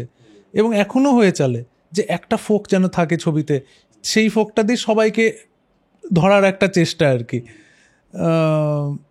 সেই চেষ্টা আছে, তবে হ্যাঁ ছবির ভাষায় ওই যে মফস্বলী বড় হওয়া সেইগুলো কম দেখা যায় আর কি। সেগুলো আর একটু বেশি হলে সেই রকম সিচুয়েশন বা সেরকম কিছু হলে একটা বড় জায়গা আছে। এবার আমরাও শহরে থেকে আর কি মফস্বলের সম্বন্ধে একটা ভুল ভাল ধারণা করে বসে থাকি, কারণ আমরা তো এই জীবনটা যাপন করছি না, তার ক্রাইসিস তারটা আমি বুঝতে পারছি না, এখান থেকে একটা ভুল স্বপ্ন দেখছি। সে কি চাইছে, দেখা যাবে বারাসাতে বসে যে ছেলেটি বা হাবড়াতে বসে, সে হয়তো বম্বে যাওয়ার স্বপ্ন দেখছে, আমি তাকে খুব বাংলা আর অমুক তমুক শেখানোর চেষ্টা করছি, সে হয়তো চাই না, সে বলছে ভাই আমি বম্বে যাব। এবং তার ক্রাইসিসটাও হয়তো খুব লোকাল, যে ক্রাইসিসটা সম্পর্কে আমাদের কোনো আন্দাজি নেই। সেটা তো হয়, আমার মনে হয় এই ডিসকানেক্টটা আছেই, ডেফিনেটলি আছে, ডেফিনেটলি আছে। তোমার কাছে অ্যাওয়ার্ড কতটা ম্যাটার করে? তুমি যখন অ্যাওয়ার্ড পাওয়া শুরু করেছো, অ্যাওয়ার্ড কতটা ম্যাটার করেছে? মানে তোমার কাছে অ্যাওয়ার্ডটা কি?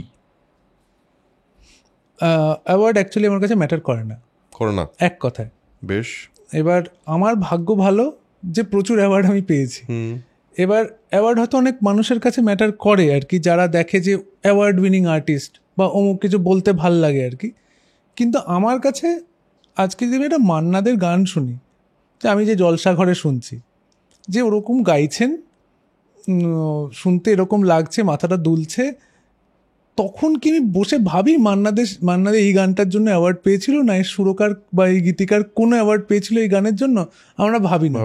কারণ শিল্পের কাজ আমার কাছে, মানে আমি তো যদি কনজিউমার হিসেবে শিল্পকে নিই আর কি, সেটা গ্রহণ করছি আমি, এবং সেটা আমাকে একটা অদ্ভুত তৃপ্তি দিচ্ছে বা উত্তেজিত করছে বা কিছু একটা করছে, it is doing something to my senses.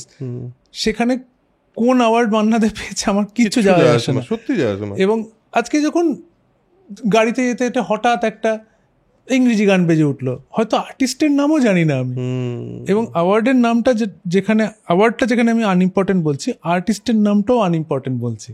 কারণ একজন মানুষ যখন শোনে একটা গান, শোনে নতুন গান, শুনছে নতুন একটা লোকের গান বিখ্যাত হচ্ছে, কি করে হচ্ছে? মানুষ কি সেই আর্টিস্টকে চিনতো? তা তো চিনতো না, শুনে ভালো লাগলো, তারপর বলছে যে খুঁজি তো ভাই কে এটা। কারেক্ট, একদমই তাই। যেন অ্যাওয়ার্ডের ইম্পর্টেন্স নেই, আর্টিস্টেরও ইম্পর্টেন্স নেই, ইট ইজ দ্য মানে আর্ট দ্যাট ইজ ইম্পর্টেন্ট। শিল্পের একটা ছবি যখন দেখি, ছবিটা দেখে দারুণ লাগলো, সাধারণ মানুষ দেখতে যায় কে ক্যামেরা করেছে, কে ডিরেক্ট, কে এডিট, কে প্রডিউস করেছে। জেনারেলি সাধারণ মানুষ ডিরেক্টরের নামে জানে না, একদমই জানার দায়ও নেই তাদের, সত্যি বলতে তার কোনো প্রয়োজনই নেই। যারা এইটাতে এই ফিল্ডে আছে, যারা এটা নিয়ে চর্চা করে, যারা এটা এই শিল্পটাকে চর্চা করে, তাদের মানে মানে একদম উৎসুক হয় আর কি সেটা জানার জন্য, তাদের খিদে এটা। মানুষের কোনো দায় নেই, না অ্যাওয়ার্ডের দায় আছে, না শিল্পীর দায় আছে, কিচ্ছু নেই। তোমায় অ্যাওয়ার্ড মোটিভেটও করেনি সেইভাবে?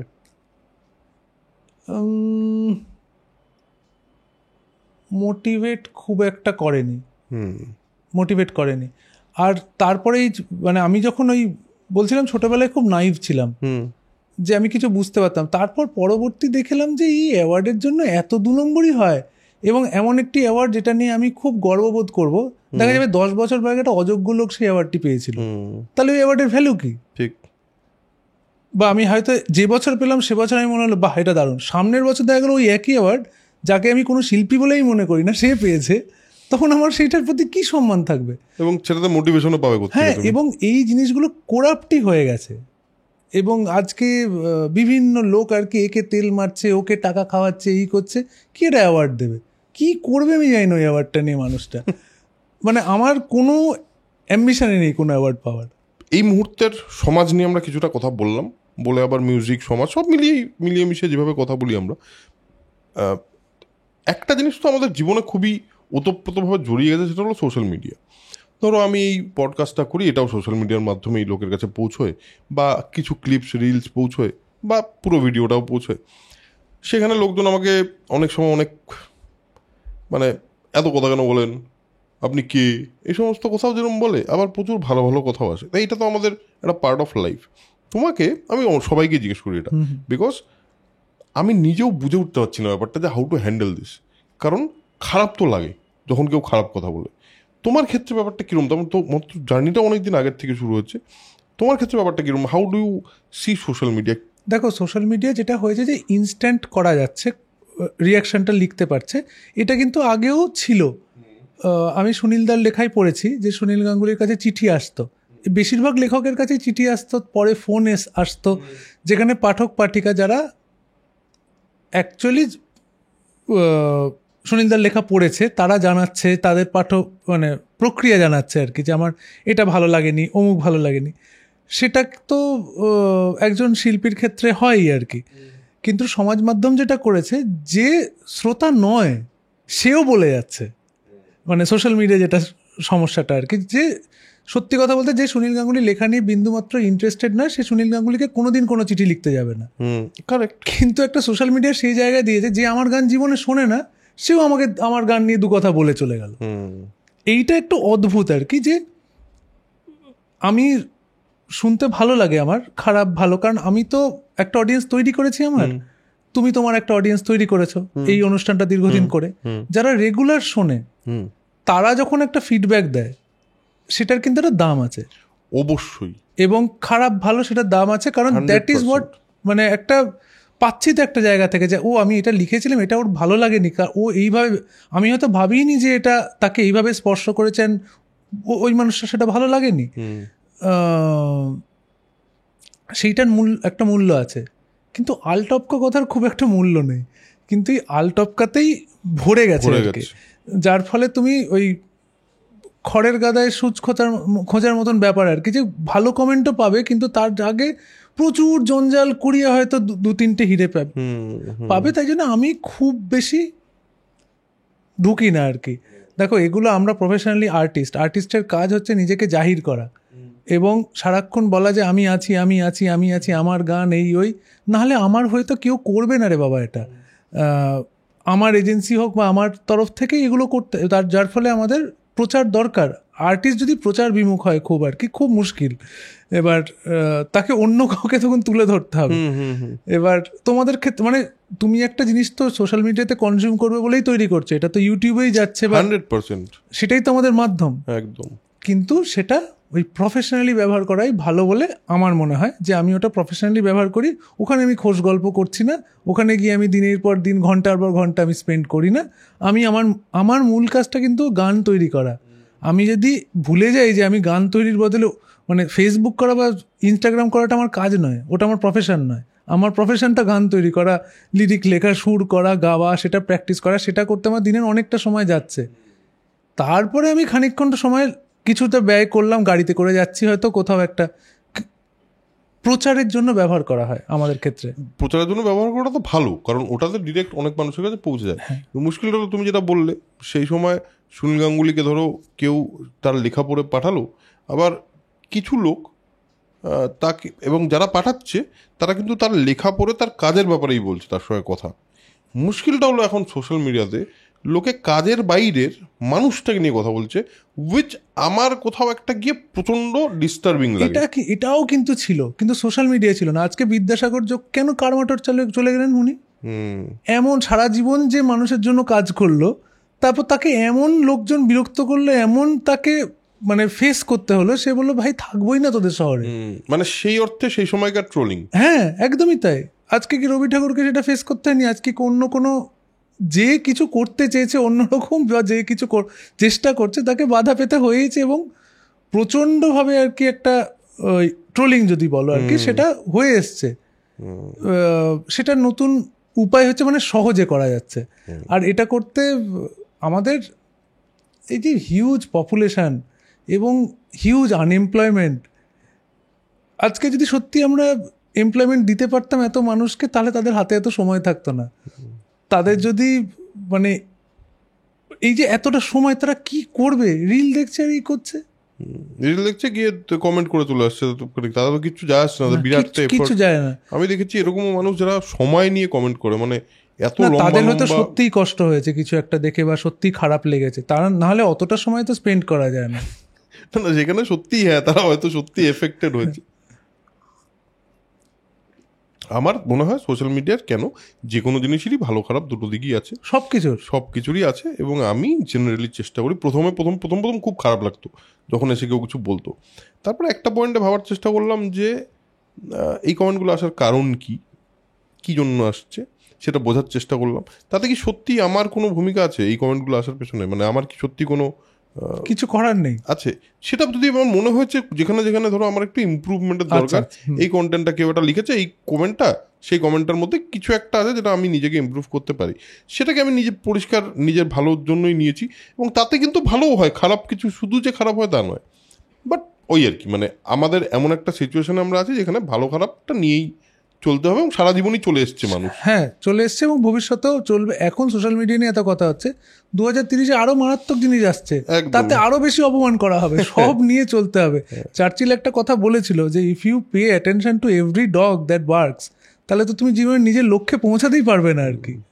কারেক্ট। সো আমরা সবাইকে সম্মান দিয়ে বলছি, সবাইকে পাত্তা দিচ্ছি না আমরা। এখন তো মিউজিকেও তোমার এআই চলে এসছে, এআই নিজে মিউজিক বানাচ্ছে। তোমার কি মনে হয় যে এআই মিউজিক কোনোদিনও হিউম্যান মিউজিককে টেক ওভার করতে পারে? জানি না, আমি বলার কে আর কি। তুমি শুনেছো এআই এর গান? হ্যাঁ, এআই গান বহুদিন ধরে শুনছি আর কি। ওরা এআইতে অর্কেস্ট্রাল মিউজিকও তৈরি করে, সেগুলোর লাইভ কনসার্টও হয়েছে বিদেশে। লাইভ মানে আর কি ওই এআই দিয়ে বাজানো হয়েছে, মানুষ শুনতে এসেছে। এবার এটা এখন একটা পরীক্ষা নিরীক্ষা জায়গায় আছে। এআই যে কি করতে চলেছে, it is going to be disruptive. অনেক কিছু পাল্টাতে চলেছে, সেটা কেউ জানি না, আমরা এখন আন্দাজে ঢিল মারছি। কিন্তু তুমি যদি দেখো যে পৃথিবীর হিউজ ইনভেস্টমেন্ট বড় বড় কোম্পানি কিন্তু এআইয়ের পেছনে করছে। এবার এই লোকগুলোর মাথায় কি কোনো বুদ্ধি নেই? নিশ্চয়ই আছে, নাহলে এত বড় লোক হলো কি? হ্যাঁ, বিলিয়নার্সরা ইনভেস্ট করছে। এবং আজকাল যদি এই স্কুল কলেজে যাওয়া হয়, কলেজে পড়ছে সবাই মেশিন লার্নিং, কিছু বলে মেশিন লার্নিং। আরে কি মেশিন লার্নিং? সব এআই এর দিকেই যাচ্ছে, কারণ ওখানেই মনে হচ্ছে ব্যবসাটা ভালো হবে। আজকে যে এনভিডিয়ার শেয়ারস এরকম বেড়ে গেছে, এনভিডিয়া বলছে যে আমি এআই ইউজ করে আমি এই প্রসেসর অমুক তমুক যা বলার বলছে, তাতে মার্কেট বিশ্বাস করছে যে এখানেই ভবিষ্যৎ। তো কেন? এটা এমনি এটা পুরোটা বাবল তা তো নয়, AI is going to come. এবং আমি নিজেই সঙ্গীতে বিভিন্ন জায়গায় এআইয়ের অ্যাসিস্ট করে ব্যবহার করেছি, এবং যদি আমায় সাহায্য করতে পারে তাহলে তো আমি খুশি হই। যে আমার ধরা যাক একটা আমি গান লিখতে গিয়ে কিছুতেই এমন একটা শব্দ দিয়ে শেষ করতে পারছি না যেটা রাইমও করবে এবং নতুনত্ব থাকবে এবং একটা চমকও থাকবে আর কি। ভাবছি সারা রাত কেটে যাচ্ছে, ঘুম হচ্ছে না। এআই যদি আমায় চ্যাটজিপিটি যদি বলে যে দাদা এই শব্দটা ব্যবহার করুন, এটাতে হয়ে যাবে, তাহলে আমি ব্যবহার করব, বলবো থ্যাংক ইউ, এবং আমি রাতে ঘুমোবো। আমার বন্ধুর সাথে আলোচনা হচ্ছিল যে ওই যে কবিদের আলোচনা, সাহিত্যিকদের আলোচনা, যে আমরা একটা শব্দের জন্য রাত্রির জেগেছি, আমরা নদীর তীরে চলে গেছি তবু পাচ্ছি না। এই যুগে যদি এআই আসে, আমি কিন্তু রাত জাগবো না, আমি এআইকে দিয়ে করিয়ে নেবো যাতে আমার কাজটা হয়। আমি তো কাজটা করানো নিয়ে কথা আর কি। এবং যতক্ষণ আমায় সাহায্য করছে, অ্যাসিস্ট করছে, আমি খুব খুশি। এবার আমাকেই সরিয়ে দিতে চাইছে, সেই জায়গাটা আসলে হয়তো একটু সমস্যা হবে। তবে সেই জায়গা কি কোনোদিন আসবে? আমার মনে হয় এআই যেটা এখন অবধি পারবে সেটাই কপিবিদ্যা আর অরিজিনাল বিদ্যা, এই দুটোর মধ্যে তারা তফাৎ আছে একদম। এবং কপিবিদ্যা খুব ভালো পারবে। এআইয়ের কোথায় দরকার জানো তো? সঙ্গীত ছাড়া আমার মনে হয় অ্যাডমিনিস্ট্রেশনের দরকার। তাহলে ঘুষ খাওয়া ব্যাপারটা কমে যাবে। কারণ যদি এটা প্রসেস ওরিয়েন্টেড, মানে হিউম্যানস তো করাপশন যদি সরাতে হয়, আজকে আমি বারবার এই রাজনৈতিক এবং অর্থনৈতিক কথাগুলো চলেই আসে, কারণ এগুলো সব জড়িত আর কি। যে আজকে আমাদের যে হিউজ ট্যাক্সেশন, মানুষকে যে এত ট্যাক্স দিতে হয়, এগুলো তো করাপশনের একটা ফল, যে চুরি করে ফাঁক করে দিচ্ছে, পাবলিকের থেকে টাকা তোল। এই হচ্ছে, এইভাবে অ্যাডমিনিস্ট্রেশন চলছে আমাদের দেশে বিশ্বে সব জায়গায়। এইবার সেই জায়গায় যদি হিউম্যানসগুলোকে সরা ভাই, এআই বসা, একদম প্রসেস ওরিয়েন্টেড হবে, খাতায় কোনো ঘাপলা হবে না, তাহলে অনেক সুবিধা হয় এবং অনেক অ্যাকচুয়াল উন্নতি হবে। এই সঙ্গীতে এআই, অমুক এআই, তার জায়গায় ভাই অ্যাডমিনিস্ট্রেশনে এআই কর, এবং সেখানে ভুলের সম্ভাবনা জিরো হয়ে যাবে। একদমই তাই, ভুল করবে না। হ্যাঁ, হিউম্যান সরাও করাপশন সরে যাবে। এটা একটা ভালো কথা বলেছো, হিউম্যান সরাও করাপশন সরে যাবে, এটা সত্যিই ভালো কথা বলেছো।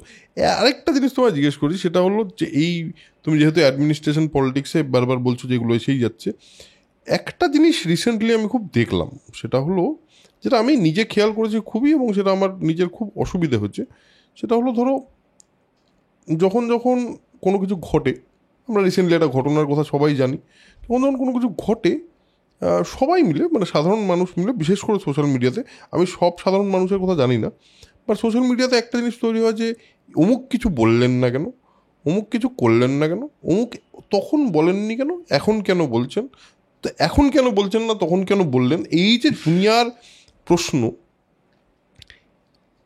এবং সেখানে একটা বড় জিনিস আমি খেয়াল করলাম, সেটা হলো আর্টিস্টের প্রয়োজনীয়তা নিয়েও প্রশ্ন তুলে ফেলেছে কিছু লোকজন।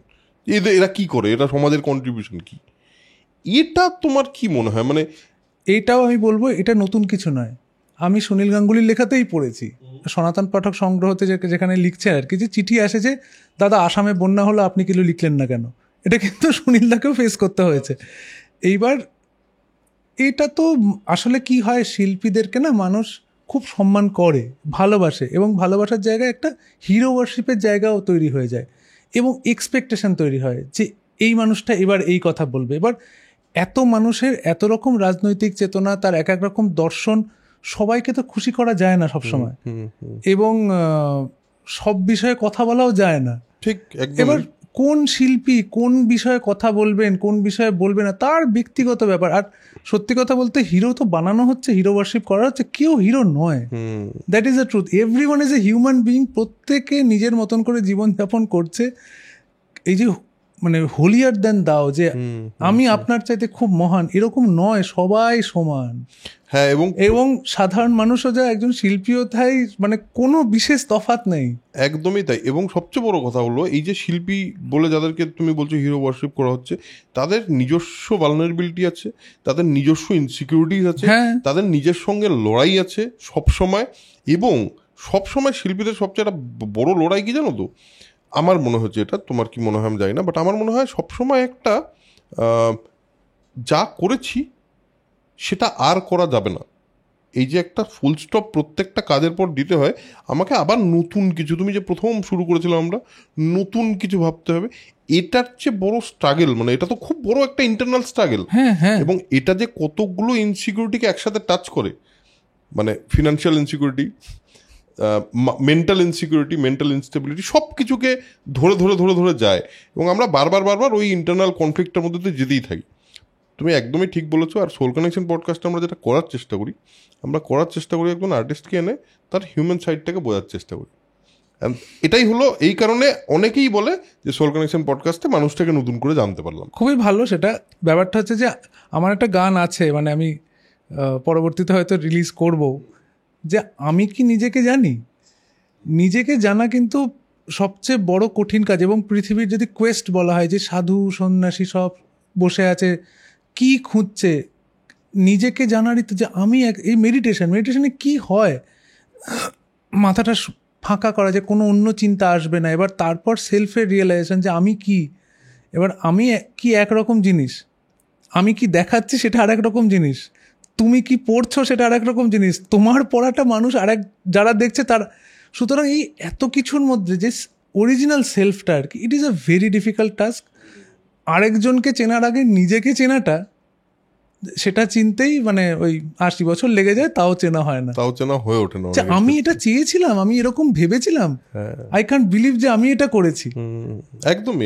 এবং সেটাই আলটিমেট লক্ষ্য, যে নিজেকে চেনার চেষ্টা করেই যাচ্ছে সবাই, এবং আমরাও কন্টিনিউয়াসলি নিজেকে চেনার চেষ্টাই করে যাচ্ছি। আজকের এপিসোড এরকম একটা থটেই শেষ করতে চাই, যে আমাদের সোল কানেকশন পডকাস্টে আমরা এক একজনের সঙ্গে এক একজন মানুষকে চিনতে চাই, এবং ও যেটা বললো, অনুপম যেটা বললো, সবচেয়ে ইম্পর্টেন্ট কথা সেটা হলো, আমার কাছে একরকমভাবে আসে, আমার থ্রুতে আপনাদের কাছে একরকমভাবে যায়, কিন্তু আলটিমেটলি আপনাদের এই আড্ডাগুলো ভালো লাগে, এইটা ভেবেই আমার ভালো লাগে, আর কিছুই দরকার নেই আমার। এইটুকু আড্ডার মধ্যে আমরা যদি কিছু ভ্যালু ক্রিয়েট করতে পারি, কিছু কথা তৈরি করতে পারি, যে কথাগুলো কিছু সঠিক প্রশ্ন তুলে দিতে পারে, তাহলেই আমাদের জন্য যথেষ্ট। আমাদের না হলে বিরাট যে আলাদা করে বিরাট যে চাপ নিতে হবে জীবন নিয়ে, সেরকমও আমার মনে হয় না। সো আজকের এপিসোডে অনুপম আসার জন্য থ্যাংক ইউ সো মাচ। আর তুমি অ্যাকচুয়ালি, তোমার আমি অনেকগুলো ইন্টারভিউ দেখেছি, বাট এত ক্যান্ডিড তোমার সঙ্গে আড্ডা বোধহয় খুব বেশি নেই।